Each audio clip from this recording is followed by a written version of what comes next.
Okay, so these are the GlycoFlex joint support or extra strength. Really nice packaging.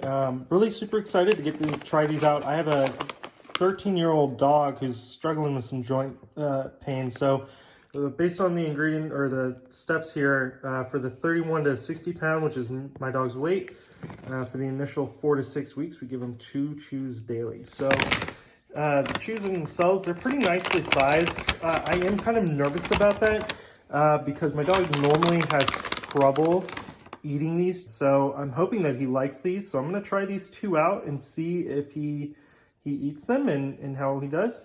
Normally, Snoopy, who is 13, he's a bit of an older dog, has trouble eating these dog chews. Normally I have to kind of force feed him these, but luckily he's eating these really very good. Oh, I'm happy about that. So yeah, I'm gonna let him eat these too. Yeah, he ate those really well, and he seemed to very like them a lot, and he's doing a lot better. So yeah, these are the GlycoFlex Ultimate Strength Joint Support, the chews for the dogs. They're really awesome. The fact that my dog eats them the way that he does is really exciting for me, and he seems to be doing a lot better with his joints right now. He actually got up pretty well from laying down, which is really awesome. So I hope this helped with your shopping adventures.